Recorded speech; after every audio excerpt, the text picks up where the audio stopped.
Oops.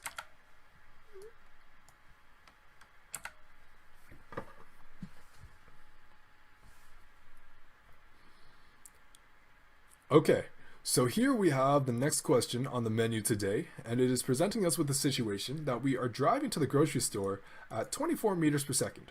We are 130 meters away from the intersection when the traffic light suddenly turns red. It takes half a second for us to realize that it's red and push the brakes. And once we hit the brakes, we are slowing down with a constant acceleration. Okay, that is an important fact here, is constant acceleration. Deceleration in this case, so you can actually kind of think of it as a negative acceleration. Constant A for acceleration. This means kinematics, or that we can use kinematics. Kinematics is one of the tools that we can use. Big happy face because kinematics equations are fairly straightforward once you get some practice with them. Okay, so let's actually draw a diagram for this situation. So here we have our car going super fast. Vroom, vroom. And we know that our velocity initially is 24 meters per second. And let's call this U.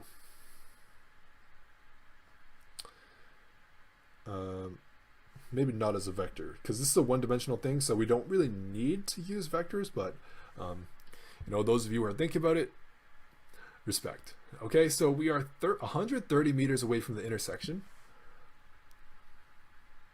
Intersection. And this distance right here, 130 meters. Okay, so the first part of the question that we need to, another thing is that delay. Let's just call that TD for the delay of when it turns red and when we register. Oh yeah, that's red. Let me push the brakes. That time is 0.5 seconds. Just 1 to 1 0. 0.50 seconds. Okay, cool. So the first thing that we need to consider is that we are not going to be 130 meters away from the intersection when we start decelerating. We actually need to find out how far we'll be when we actually start to decelerate. So right here, let's call this dr, reaction distance.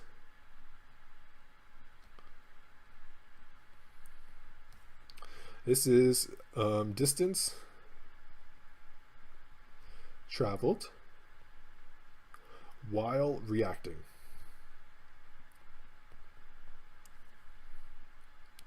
So this will really just be our velocity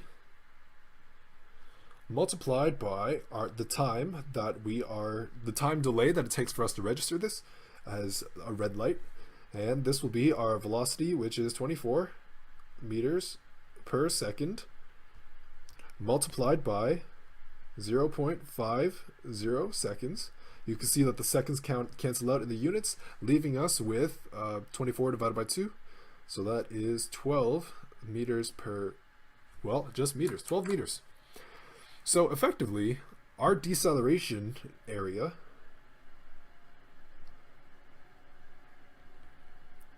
distance, let's call that DD, is going to be 130 meters minus 12 meters, and that is 118 meters. 118 meters. Okay, so this is the real distance that we are able to decelerate in. Okay, so we know that at this point our initial velocity is still 24 meters per second, and we need our final velocity to be equal to 0 meters per second. Why? Because we're trying to stop, and when we're stopped we have 0 meters per second, and you definitely don't want to be moving at a red light. You'll be in trouble. You might get a ticket, or even worse, you might hit someone, and that is bad news for sure. Okay, so we are looking for the acceleration. We're looking for A. Well, not as a vector, because we got to think about this in 1D. What are you, A? We're trying to find you.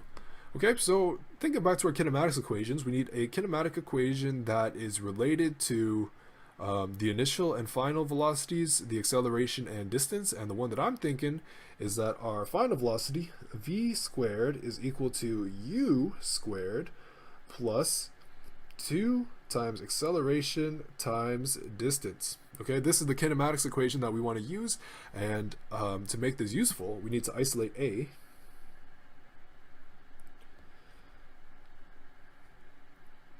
And to do that, well, we will subtract both sides by u squared and divide both sides by 2d.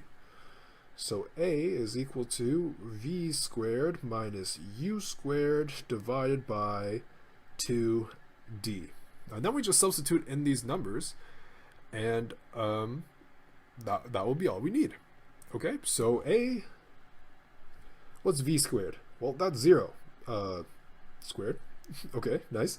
And minus u squared, which is 24 squared, over 2 times our distance, and that is the distance that we just calculated. That is how much distance we actually have to decelerate, 118 meters.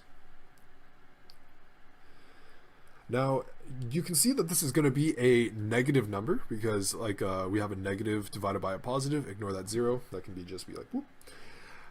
And we would expect to have a negative number because we need to decelerate. If we had a positive A, that means we're accelerating, we're getting faster, and when we see a red light, that is like the exact opposite of what we're trying to do here. So we're going to expect a negative answer. So 24 squared. Keep in mind that negative is after the squaring happens. Divide by 2 times 118. My result for this is negative 2.44 meters per second squared. This is our acceleration. Put a box around it to make it feel important. Give it a highlight, and that's our acceleration. Beautiful. Did we come to a similar conclusion here? Beautiful. Okay, so the next part of our question is asking us how long does it take for us to stop after this light turns red.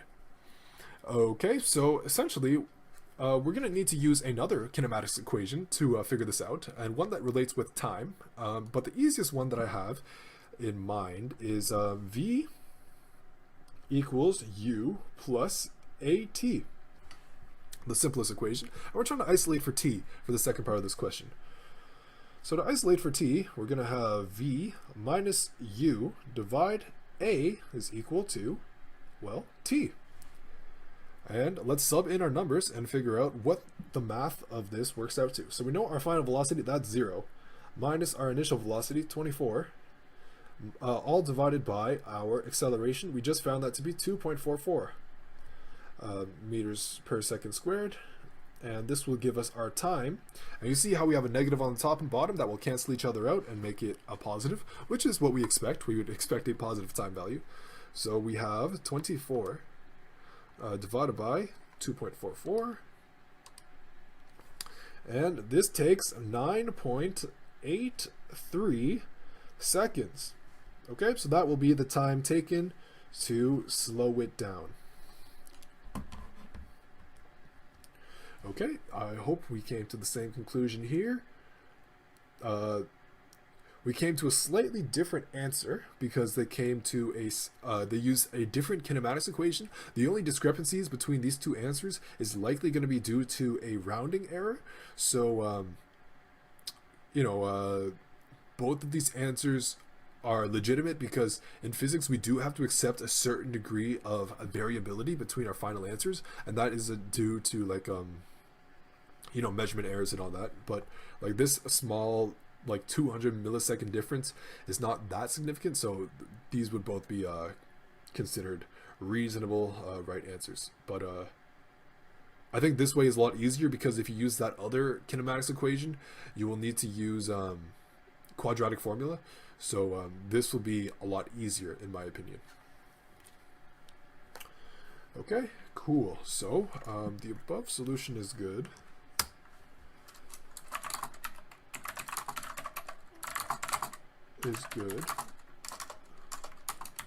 would be easier to solve for time using v equals u plus at. Awesome.